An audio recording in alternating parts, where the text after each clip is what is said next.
The advice I would give to a new researcher for managing their data for their PhD, from my experiences, one of the things that's been really important for me has been, because I asked for the data at the smallest scale I could get it, it's then given me enormous flexibility about how I've been able to use that data.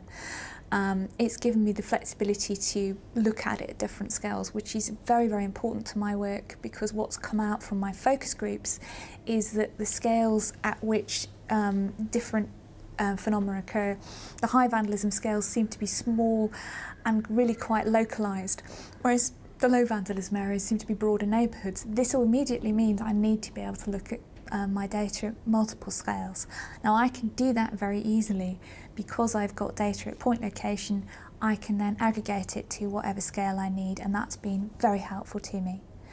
The second reason that being able to aggregate my data to any scale I need has been terribly helpful is that if I can only get certain socio-demographic data at a particular scale, I can aggregate my crime data to fit it at the scale that that socio-demographic data is available at. I haven't been forced to try and do something clever with the socio-demographic data to get it to fit the scale of my crime data, because my key data I can basically set to whatever level I like. So I'd say to anybody, go for the most precise level of detail that you can get, but only the most precise level of detail that you need.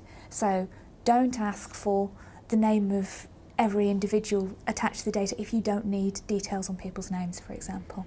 So get as precise a level of data as you can get as much information as you get, but limit it to the information you need. So spend a little time thinking about what's the minimum data that I need. If I can't get that, what's the next level I could probably live with?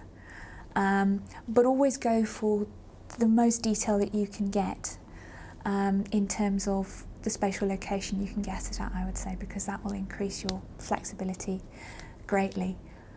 The other pieces of advice I would give is get yourself a good contact, or several, a helpful contact with any organisations you're getting data from. One key contact is incredibly helpful if you have any problems in initially getting the data. One key name you can email or contact if you have any issues. Very, very useful. I've done that, that's very helpful. Don't be nervous about or seize the opportunity to discuss with people within an organisation about the best way to get data from them. You'll often find, if you find someone helpful, they might well tell you that another part of their organisation has specific requirements about how they hand over data. And if you know what those requirements are likely to be, and you can get a feel of that before you write a formal proposal asking for data, then that will help you get that data, I think. And also I think it's very useful to write a clear, detailed proposal when you're seeking your data, which says, okay, when I get this data from you, these are the sorts of things that I might do with this data. This is how I might publish or use this data. And I think that will help you again with your data supply. It will give them the confidence that you know what you're doing, but later it gives you the confidence because you can go back to this document and say, okay, when I agreed to have your data from you, what did I say I'd do with that? Is this thing I'm about to do with this data in line with what I've said I would do with your data? Oh yes, it is, that's fine. Oh no, it isn't, I better not do it then. And actually in some ways that can make your life easier because you don't have to go back to your data supply and say, oh, now I want to do this with the data, is that okay? So again, if you set up a document, so spend a little time thinking about what might I want to do with this data, and then if you put that in a project proposal to your data supplier, I think you'll find that helpful. I know I certainly have.